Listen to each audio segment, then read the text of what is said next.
요즘 시장 바구니들 관리는 어떻게들 하고 계신지 궁금합니다. 자동차만 한번 끌고 나가도 이거 주유소에 기름 가격표 보기가 아주 겁이 나는 그런 시간들이 계속되고 있습니다. 오늘 그래서 채널 24K 하석영의 단도직입에서 우리의 경제 상황 지금 어떻게 돌아가고 있나 한번 정리를 해보려고 합니다. 우리 독자분들도 시장에 나가시면 충분히 지금 느끼시고 계시죠. 물가가 얼마나 급하게 올라가고 있는지. 자동차 한번 타고 어디 원거리 한번 갔다 오기는 아주 겁나지 않습니까? 기름값이 천정부지로 올라가고 있죠. 그런데도 시중에서 이제 중소상공인들을 중심으로죠. 물론 자영업자 이분들은 더 말할 것도 없고 이쪽에서는 장사가 안 돼서 비명이지요. 경기는 불황인데 물가는 계속 올라간다. 경기가 불황이라는 것을 불황을 경제학에서 영어로 스태그네이션이라고 합니다. 스태그네이션. 그리고 물가가 올라가는 현상을 인플레이션이라고 하죠. 이 두 개를 합치면 스태그네이션 플러스 인플레이션에서 스태그플레이션이라고 부르죠. 원래 둘은 결합되는 게 아닙니다. 경기가 불황이면 물가가 떨어져야 하는 것이고 물가가 올라가고 있으면 생산이 활황화가 되고 있다라는 증거이거든요. 그래서 월급도 올라가고 이러는 상황. 이걸 인플레이션이라고 하는데 이 두 개 결합할 수 없는 상황이 결합을 해서 나타나는 것.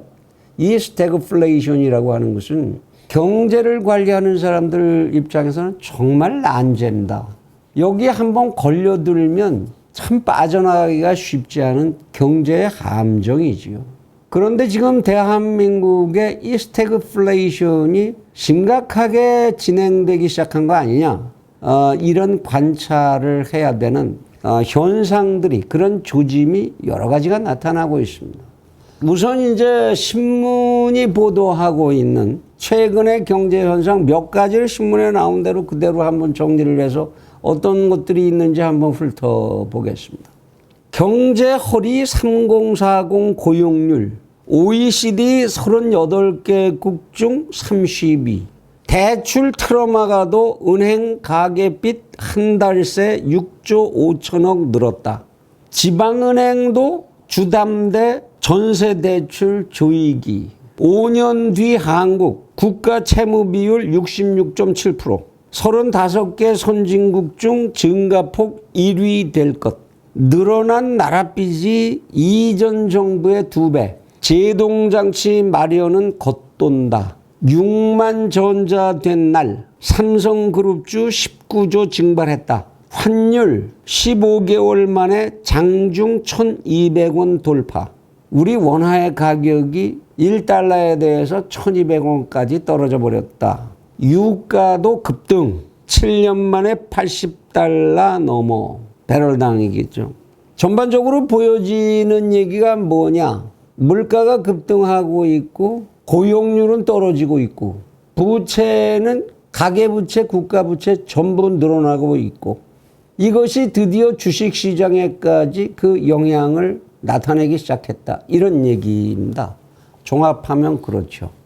지금 한국은행장은 인플레이션을 잡기 위해서 금리를 올릴 수밖에 없다. 우리 채널 24K에서 이미 이제 이자율을 올리면 어떻게 되나 하고 분석을 이제 해본 적이 있습니다만은 그래서 금리를 올리겠다고 했고 대출을 지금 극단적으로 조이고 있는 상황입니다.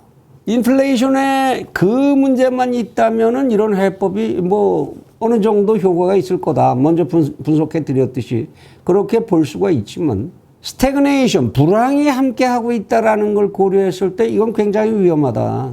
불황인 상태에서 영세 중소상공인들이 의지할 곳이 은행밖에 없는데 그 대출 조여버리면 어떡하냐. 게다가 집 없는 실수요자 청년층들 은행에서 대출 안 받으면 그나마 전세 어떻게 가고 집 마련 어떻게 하라고요. 지금 실제로 아파트 분양 청약을 해서 당첨이 됐는데 돈 조달할 방법이 없어요. 은행이 문을 닫아버리니까. 그래서 청약을 포기해야 되는 이런 사태들이 마구 터져나오고 있다. 이런 시장의 얘기입니다. 경제는 심리가 절반을 좌우한다 이러는데 이렇게 해서 야 이거 정말 어떻게 살아. 이거 인플레이션 잡다가 스태그네이션을 더욱 심화시키면서 그 감정에 빠져버려서 이도저도 헤어날 길이 없는 상황 되는 거 아니냐. 이런 위기의식이 팽배하고 있는 거죠. 그런데 여기 대해서 그럼 대한민국 정부, 이 경제당국은 뭘 하고 있는가? 또 이게 이제 보도가 나왔습니다. 남아도는 제주의 금갈치, 쌓아둘 창고도 부족하다. 조선경제에도 다뤘습니다. 뭔 소리야? 지금 금갈치가 그렇게 많이 잡혀서 창고가 모자랄 정도로 그렇게 많이 잡혀서 풍어라면 좋은 일이지. 무슨 그게 경제 위기고 그게 무슨 대책에 속하냐. 그 내용을 좀 알아보셔야 합니다. 왜 그러냐? 코로나로 식당 문을 닫아서 수요가 급감을 해버렸고 통갈치구이 이런 거 팔아야 되는데 팔 수가 없는 거죠.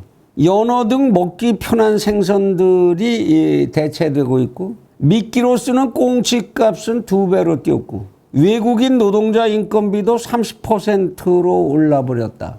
갈치 아무리 그 비싸고 좋은 갈치, 제일 좋은 갈치 얼마나 좋습니까? 많이 잡아봤자 이런 풍어로서 뒷받침해줄 시스템이 망가지면 소용이 없다라는 얘기죠. 그 다음에 또 이런 게 나왔습니다. 에너지 대란에 기름값 모니터링만 하는 정부. 조선경제에서 다뤘습니다. 이게 지금 기름값이 이렇게 한없이 올라가고 세계적으로도 지금 에너지가 대란입니다. 앞으로도 기름값은 더 많이 올라갈 겁니다. 이런 때 정부가 이거 대비해서 하는 일은 뭐냐? 기름값 어떻게 변하고 있나 모니터링만 하고 계시다 그런 얘기입니다. 알아보고만 계시다 그런 얘기죠.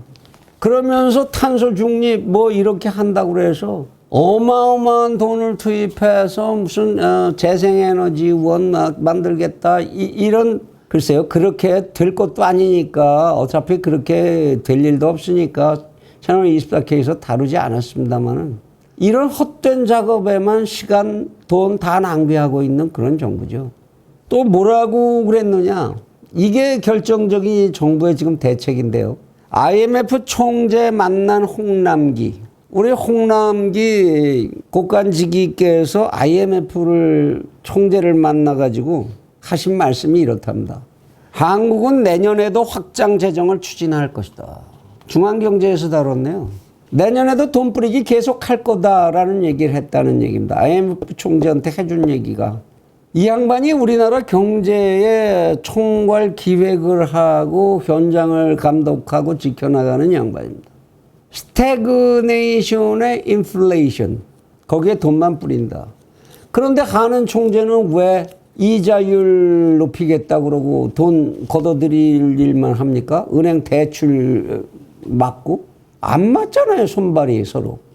물론 홍남기 부총리가 정직한 얘기 했겠죠. 내년에 우리 줄줄이 선거야. 돈 어떻게 안 뿌려? 우리 돈 뿌릴 거야. 그러면 우리 돈 가치는 환율은 이제 1,200원, 1,300원 어디까지 갈지 알 수 없겠죠. 원화 값이라는 게 이제 종이장 값이 될 때까지 할지 모르죠. 요거는 스태그네이션, 불황을 어떻게 극복할 거냐 하는 정책과 동시에 인플레이션을 어떻게 잡을 것이냐 하는 정책이 두 개가 다 나와야 하는데 이런 소리만 하고 있죠. 지금 스태그네이션 잡을 줄 몰라서 못합니까? 경제는 분위기부터 살려줘야 하는 거예요. 쓸데없는 경제 조직을 조이는 악법만을 국회에서 열심히 만들어내고 노조인만 맞는 정책만으로 가다가 보니까 실제로 산업 현장에 신바람을 일으켜 줘야 할 경영 쪽에서 기가 죽어버렸죠. 마음대로 할 수 있는 게 없거든요. 그죠? 중소상공인들, 자영업자들 그냥 팔 다 묶어놓고 이제 뭐 11월에 가서 무슨 뭐 위드 코로나를 해볼까 한다고 또 무슨 위원회는 또 왜 이렇게 위원회 만들긴 좋아하는지.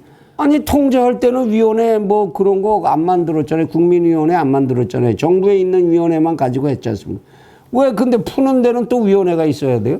책임을 그쪽으로 넘기려고. 되게 능력 없는 중앙정부, 능력 없는 지방자치단체가 자신이 할 일을 지가 책임지고 할 자신 없을 때 무슨 애꿎은 거버넌스 타령해서 위원회 만들고 거기서 해봐. 그리고 그쪽으로 하라고 그랬는데 못했잖아. 그런 거 뭐 우리 보고 어떡하라고. 이렇게 책임 떠넘기는 과정이죠. 풀려면 확 풀어줘요. 그냥. 그래야 스태그네이션을 잡을 거 아닙니까? 더 웃기는 건요. 지금 대선 후보 토론에서 여야를 막론하고 이 이야기가 다뤄지지 않는다는 겁니다. 지금 대한민국이 처하고 있는 이 난국, 여기에 대한 이야기가 다뤄지질 않아요. 소를 키워야 할 사람들이 소 키우는 얘기를 하지 않는다, 이런 얘기입니다. 경제라는 거 하루아침에 뭐 이렇게 칼로다가 무 자르듯이 이렇게 해서 대안이 나오고 이러는 거 아니죠. 그러면 그만큼 진지한 토론이 나오고 대통령 선거 후보들끼리도 지금 경제 사정이 나는 이렇게 봐요. 그래, 당신은 어떻게 보시오? 토론은 그렇게 좀 하면 안 됩니까? 아, 그래, 난 이렇게 하면 좋을 것 같은데. 아, 내 생각은 이래요. 우리 그럼 이걸 합쳐서 이 좋은 아이디어를 만들 수 있는 거 같이 궁리를 좀 해봅시다. 왜? 그런 얘기 하면 안 됩니까? 서로 누군가 하나 죽어야 되니까? 국민들이 딱 보고, 아, 후보가 너무나 다 좋아서 정말 그 좋은 후보 중에 더 좋은 후보 누굴 골라야 될지 모르겠다. 이렇게 고민하는 그런 상황을 좀 만들어줘 보세요. 국민들 앞에. 뭐 하면 정부는 그냥 노조 입장만 그냥 내세우고 쫓아가고 나머지 소를 키우는 사람이 없어요. 제발 부탁입니다. 여가 됐든 야가 됐든 우선 우리 잘 먹고 살아야 될 거 아닙니까? 당장 해야 될 것에 대한 대안과 그것을 지속시키고 확장시키기 위한 중장기적인 대안, 이거를 만들어서 국민들 앞에 좀 보여주세요. 꼴이라도 좀 보게.